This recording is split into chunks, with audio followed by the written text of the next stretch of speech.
Hey everybody, and welcome to episode number 26. Fucking historic episode number 26 of Hangar 18. And maybe we know too much. Maybe military intelligence is still two words combined that don't make sense. If you don't know what I'm referencing there, then you need to fucking turn it off, because that's Hangar 18, the song. But anyway, unfortunately, this week I don't have the Spock to my Kirk, the Southern baritone panty dropper Dreadwind. So he's not with us this week, and I was going to have a guest this week, a guest. I don't know what you would call it, opinion giver, I guess. But he had some family issues as well, so he kind of couldn't make it. So it's just going to be me. It's going to be fucking solo me. And I changed my profile picture there to me in front of a Slayer banner in my Cobra cosplay. So there you go. That's why that's different. Not that anybody gives a fuck, but there you go. Anyway, start off the show as always with our heavy metal news. And I got to tell you something about blabbermouth.net, which is where I sometimes get my heavy metal news. And they say they are the CNN of heavy metal. And I don't know if I would brag about that or use that as a comparison, the CNN of heavy metal, because CNN has shown itself to be somewhat partisan as of late. And it's not good for news outlets to be partisan. Yes, I get it. There are partisan outlets on both sides of the political aisle. I understand that. Just saying that CNN used to be about just delivering the news without an agenda. Anyway, fuck. There's a lot of talking just to get to my news part. But anyway, it came from blabbermouth.net.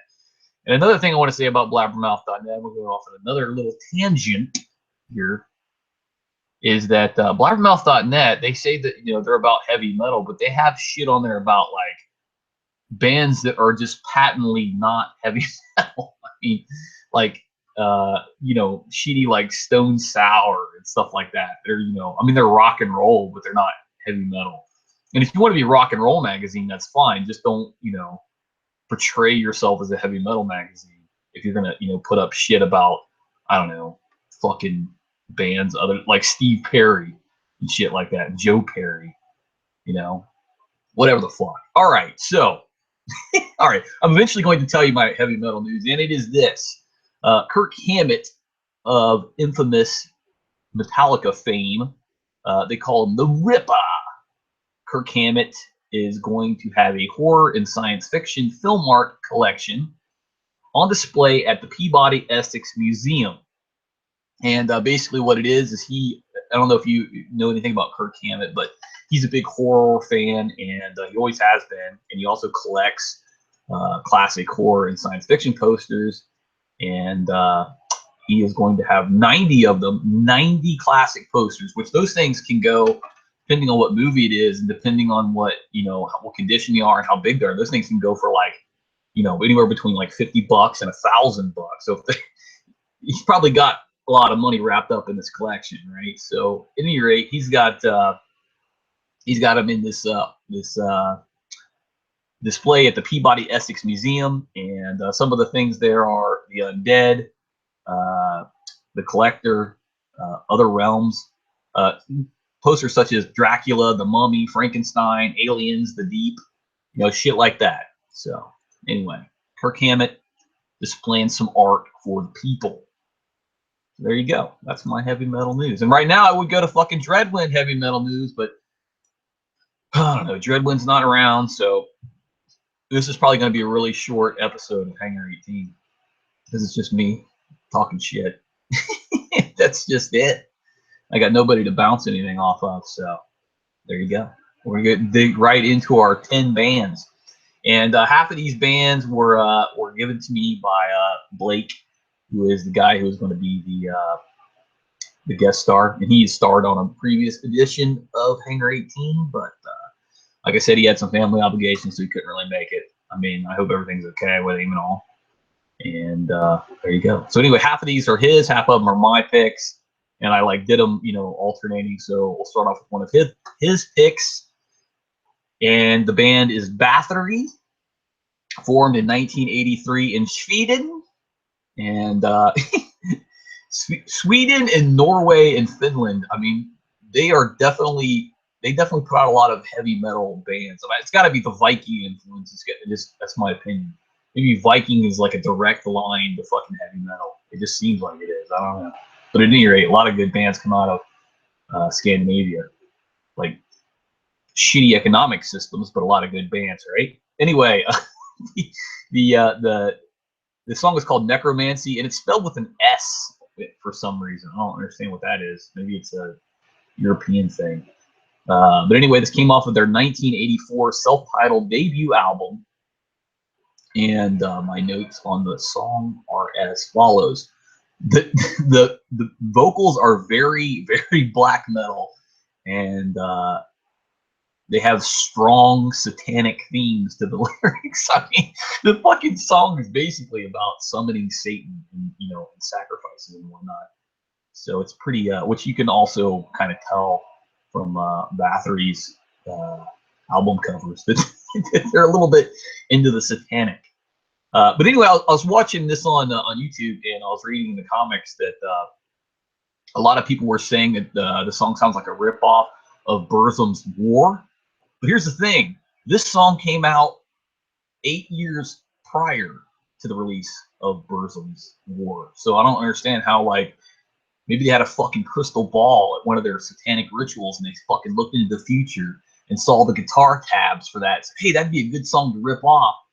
And they fucking did it like preemptively. Or alternately, the people in the fucking comment section don't know what the fuck they're talking about. One of those two things is probably true. I'm leaning towards the latter. The vocals and the vocals and the solos were very low in the mix. Like, you could hear the drums really good, rhythm guitar you could hear really good. The bass was actually a little too high in the mix, for my opinion. But like the vocals and the solo, they were like really, really low. And I understand why. I mean, they're a black metal band from Sweden from the early '80s. That's why they didn't have, like, you know, they weren't this. I'm sure this album wasn't released on Sony. It was probably engineered at, like, you know, a pretty budget place. And the drums, they sound muted in certain places too. So yeah, that's all I got to say about that. I could have fucking Dreadwin here shitting all over my review, but I don't. Whatever I say goes. Anyway, I gave Bathory Necromancy a 6.5. All right, the next song is one that I chose, and somebody had said, and it was Dreadwin, had said that we haven't done Black Label Society yet at all. So I decided, well, we got to fucking fix that, because Black Label Society is an awesome band. I mean, they just are. They're great. If you've ever seen them live, they're amazing. Those of you that don't know, it's Zakk Wylde's like band. Anyway, the song is Life, Birth, Blood, Doom. And Black Label Society was formed in Los Angeles, California in 1999. If you take the one off of that and flip it upside down, it's fucking 666. Number of the beast. I don't know, fucking reaching for comedy, because I feel like I'm alone here. Anyway, it's off of their 2002 album, 1919 Eternal. And this song, it's got a really great opening. It's got a very, like, crunchy guitar riff on the opening, and then, like, they punctuate the guitar riff with like a bell tolling, which I think is really neat. And it's not like your standard, you know, for whom the bell tolls bell tolling. It's like, it's a little bit more crisp, and it's not like, you know, a funeral bell. It's just, I don't know, it's a fucking bell tolling. I don't know where this came from, but I guess this entire album was written for Zakk Wylde's father. This song has great lyrics and an amazing solo, but the song has like a sort of like a monotonous beat to it, and the drumming is a little bit, I would call it mediocre. So that's the only really things I dinged it on. So at any rate, and a lot of people might not know this, but the cover of the album 1919 Eternal is it's based off of a Nazi propaganda poster to recruit Dutchmen into the SS. I mean, if you look at the poster and the album cover, it's pretty obvious that they're like they're related, right? And no, fucking Zakk Wylde is not a goddamn Nazi, so don't start that shit like they do with Lemmy and like they did with God, I can't remember the fucking death or the black metal band that they recently said were Nazis. I mean, it's just fucking stupid, right? History happened.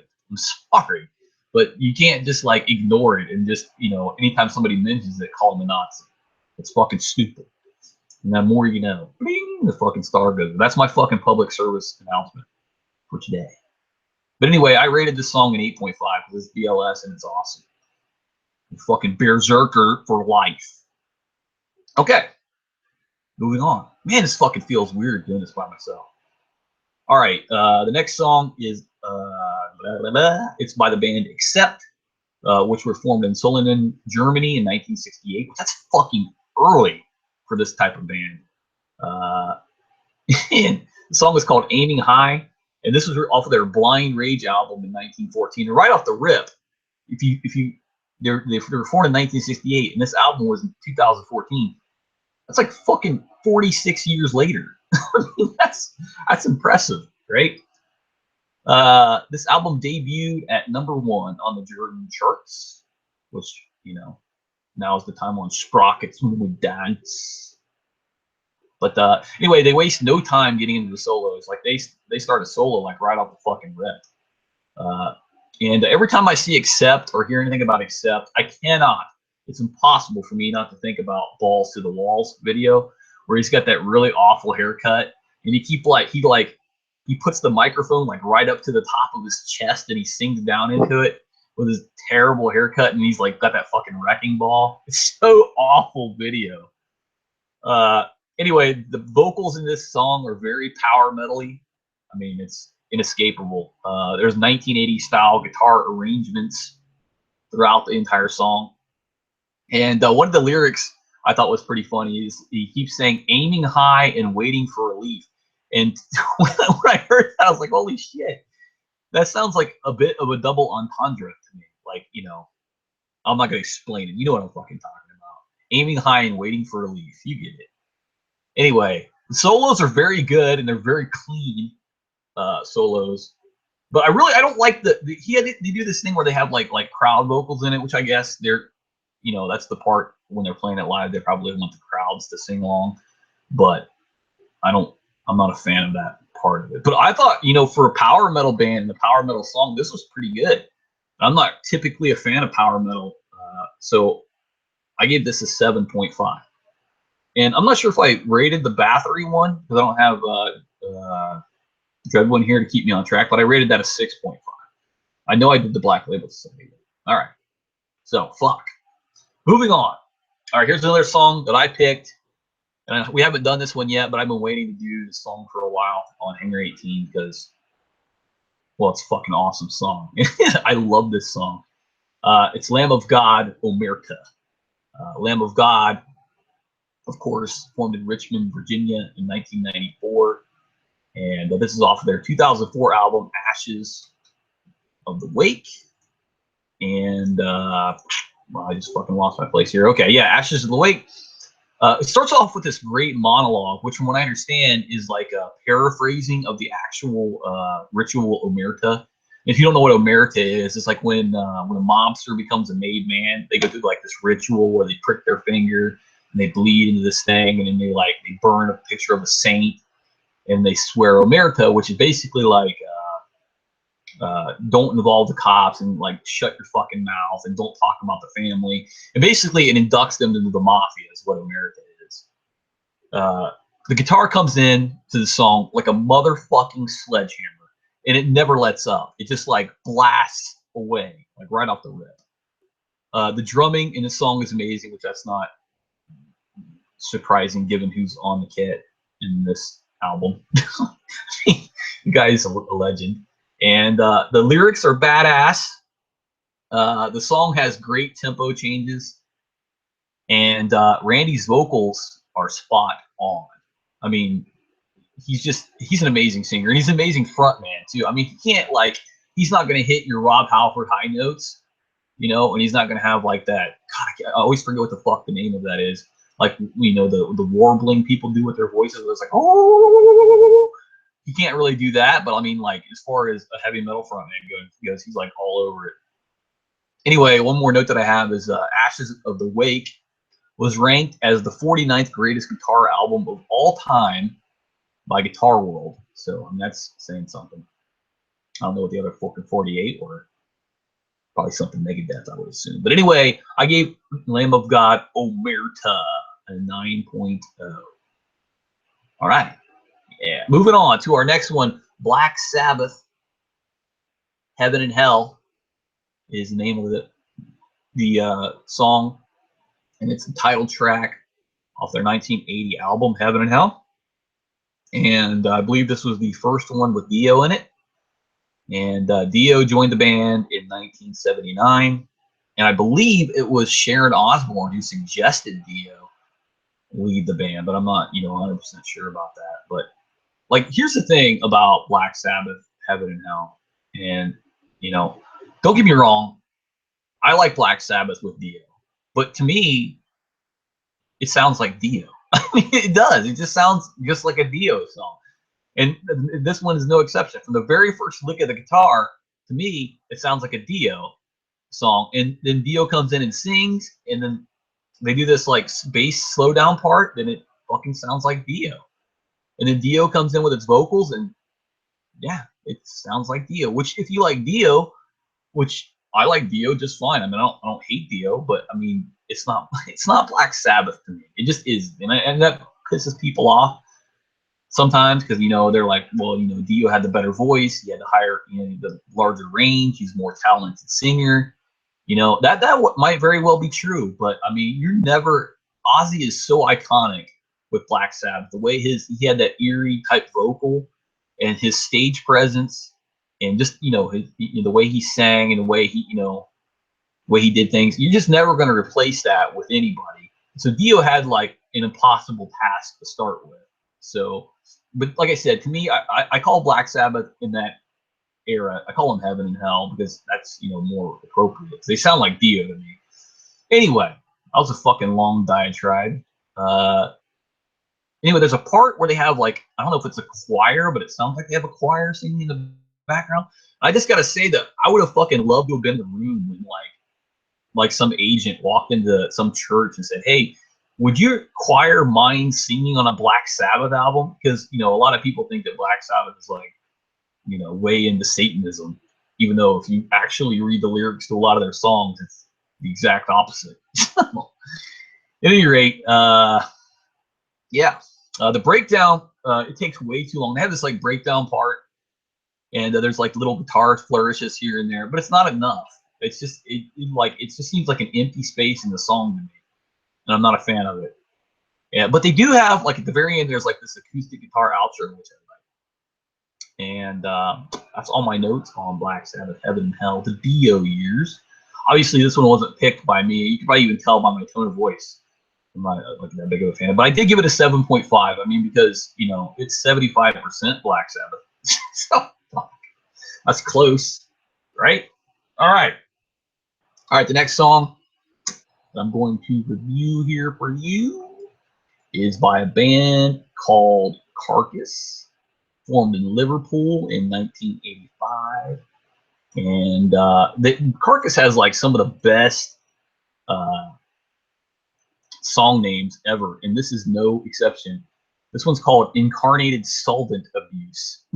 That's so fucking great for a song name. It's so awesome. And they even have great album names. Well, at least some of their album names are really good. This is their 1991 album, Necroticism, The Scanting, The Insalub. Wait a minute, let me start that again. The Scanting, The Insalubrious. Insalubrious, whatever the fuck that means. The Scanting, The Insalubrious. I'm sure it means something to some medical person somewhere. Like it's probably like pouring puke out of your ass or something. Who knows? Like I said, Carcass always has really great album names and really great song names. I mean, for most of their albums, Swan Song being the exception, of course. All right. It's got a great opening sound bite, and it sounds like this like British chick is like giving medical school instruction to people. but then it like just fucking hammers you with the guitar and the drums, just wails away the guitar and drums. And speaking of the drumming is like amazing throughout the entire track.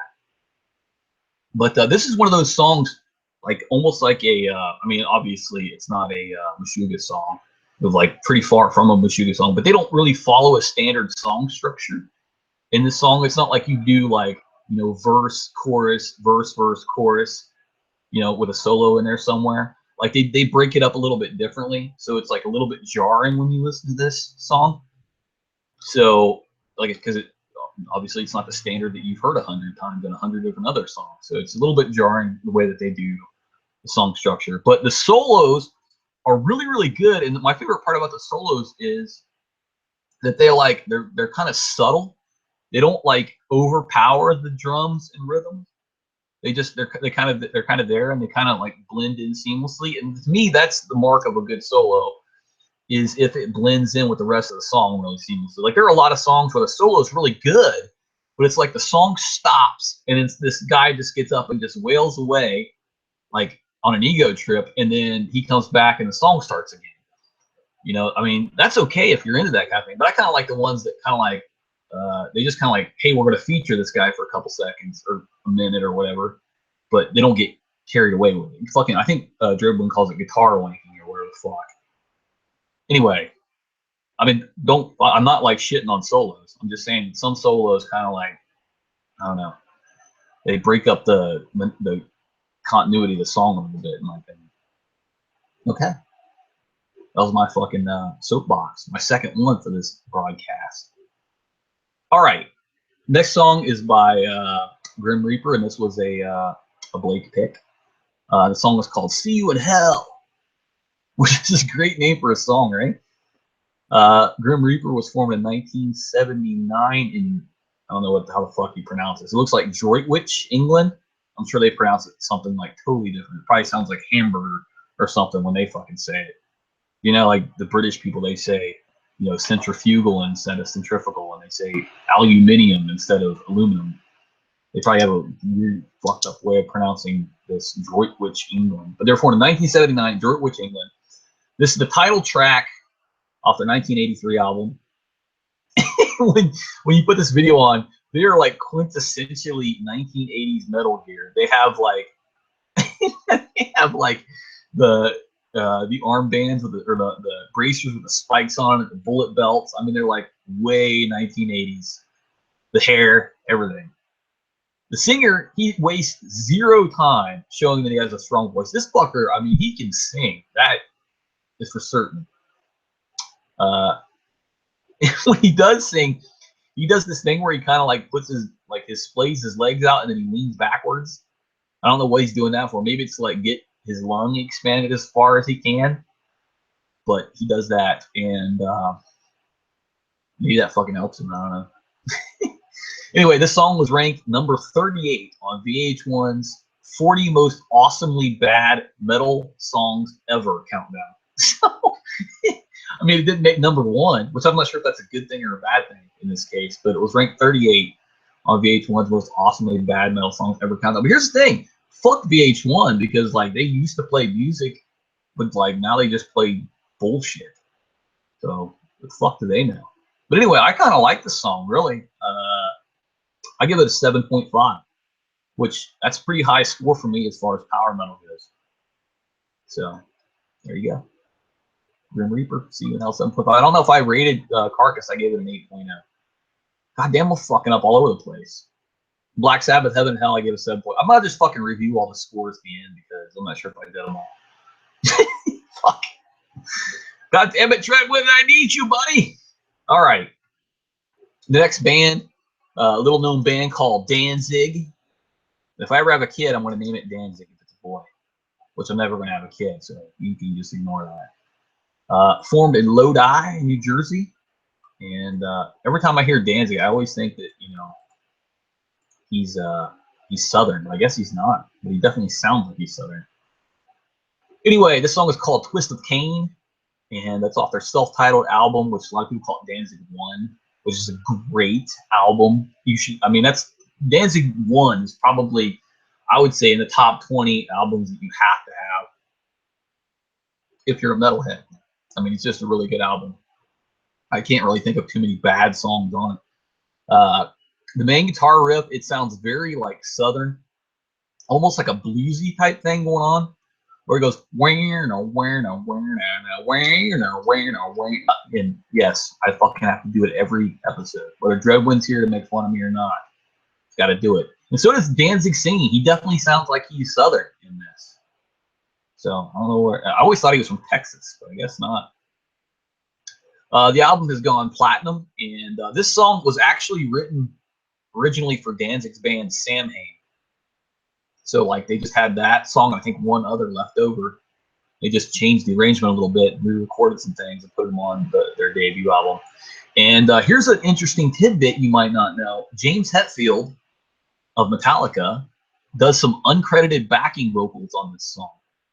So yeah, there you go. And I guess like contractually he wasn't able to do this, so he's not credited on the album, but he's there.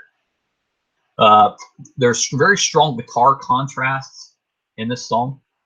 And my only other note is at the very end, there's like this really weird, it sounds like somebody just going, oh. I don't know what the fuck that's all about, but they're like, at the very end, they just, I don't know what the fuck they just do. Anyway, I rated it an 8.5 because I fucking love Twist of Cain. In fact, every time I think of the first Danzig album, I think of Twist of Cain, Possession, Mother, obviously, fucking like heavy metal anthem. All right, moving on. Okay, the next band is called Gorgoroth, yet another Scandinavian band in 1992. And this song is called Bergravelsesnat. I guess that's how you fucking pronounce that. It's Bergavelsesnatt, which means burial night, apparently, in Norwegian. So, yeah, it's off their album Pentagram, 1994, which is their debut album. And I thought this was so fucking awesome. The guy who's doing the drums on this album, his stage name is Goat Perverter, which is so fucking great. I can't even get over it, how great a name that is, Goat Perverter. I want to say it one more time because it's so great. Goat Perverter. All right. Gorgoroth, Bergavelsesnatt. The vocals are almost indistinguishable. I mean, it just seems like harpy screeching throughout the entire song. And I get it. That's what black metal is. I understand that. But black metal is probably one of my least favorite genres of metal. I mean, I like a little bit of Gorgoroth, and I like a little bit of like Marduk and stuff. But I mean, I don't dig on them too much.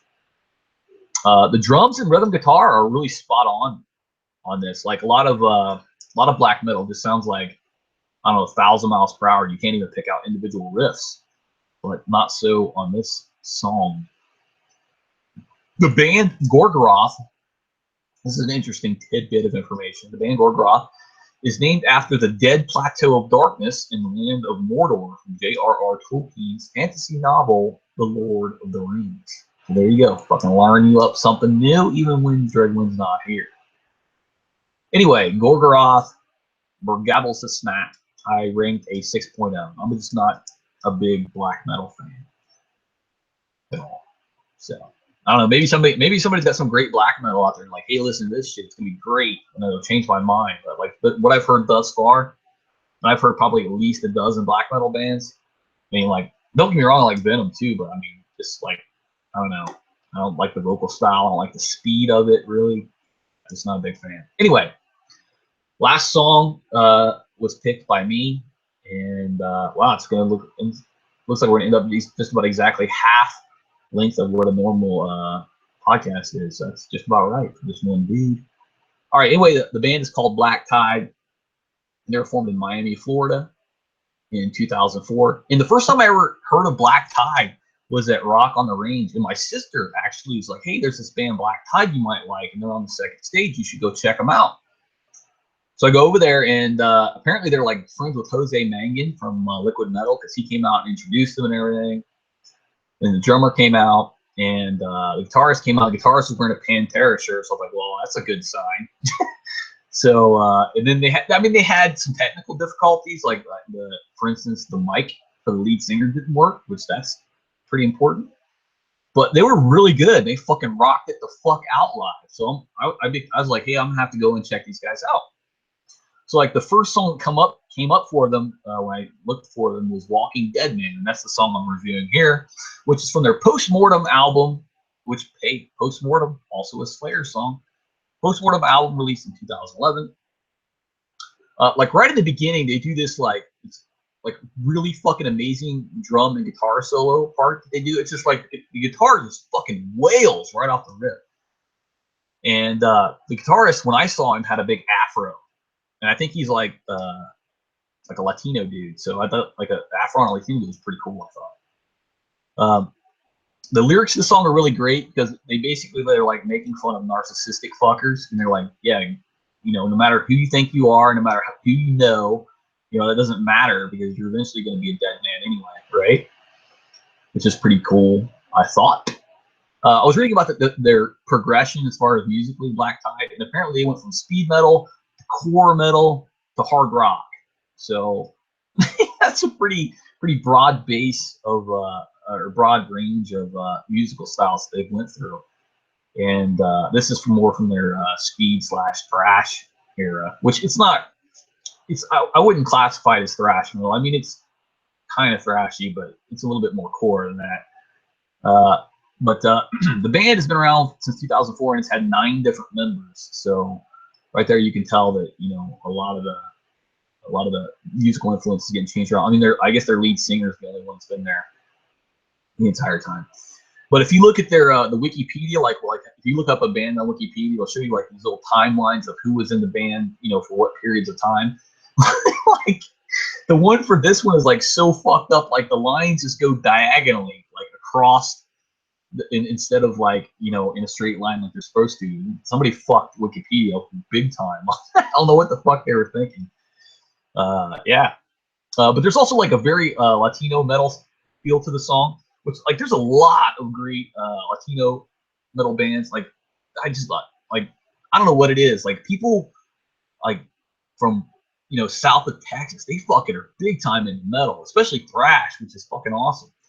Like you got your Puya, Sepultura, these guys. I mean, they're fucking. There's a lot of good metal from South America and Mexico. That's what I'm trying to say. Anyway, I rated this song a 9.0. I'm gonna go through the ratings real quick again, just to make sure that I got them all. Bathory, Necromancy, I rated a 6.5. Black Label Society, Lifeblood, Birth, Doom, I rated an 8.5. Except Aiming High, I rated a 7.5, and I probably gave him at least half a point for Balls to the Walls. Lamb of God, Omerta, I rated a 9.0. Black Sabbath, Heaven and Hell, I rated a 7.5.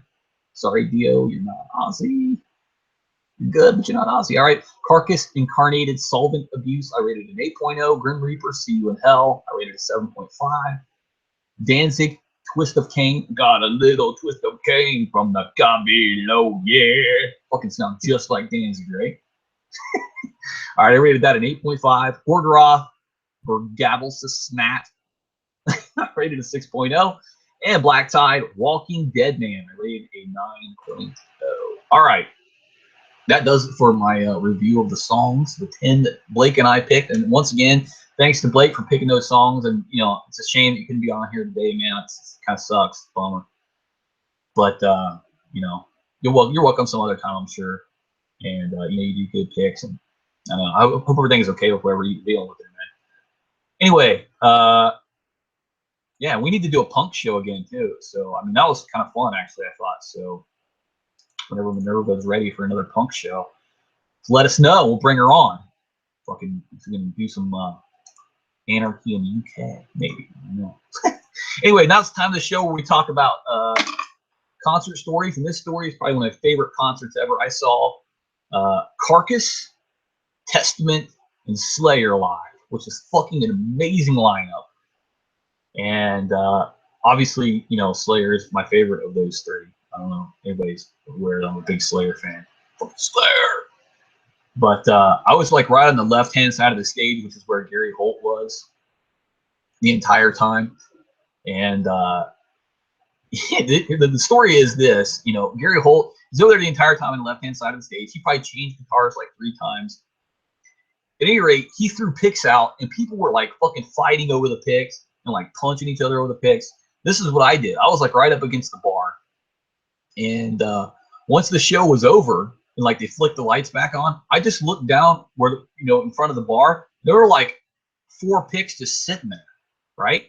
So I just said to the security guard guy, I said, "Hey man, can you pick those up and hand them to me?" He's like, "Oh yeah, sure." So he picked them up and just gave them to him. So I didn't have to fight or anything. They're just right there. Because like when he threw a whole handful of picks out, I guess some of them just like didn't get that much air and just like landed, you know, right there in the little security pit between the bar in the front and the stage. So that's just a little tip for you kids. You ever go to a concert, get up front. It sucks sometimes, but you can get cool shit like that. Like the fucker beside me, he got the set list. They pulled it up off the ground. And they just said, "Here you go," and gave it to that guy. And I think it was probably because he had a hot wife. And I don't know why, but my Siri just activated. Fucking, I guess. What I found on the web for Gold Game, I think it was probably because he had to have a look. See what I mean? Fucking Siri must love heavy metal too, I guess. So anyway, that about wraps it up for the show. Thanks to the one viewer for listening. Wherever the fuck you are, I really appreciate it. Horns up, brother. And hopefully next week we'll get back to normal with Dreadwind, and maybe we'll have Blake on next week, or you know, somebody else, or Minerva, or somebody, I don't know, somebody, you know, to talk about heavy metal again with us. Anyway, horns up, motherfuckers. You guys have a good day.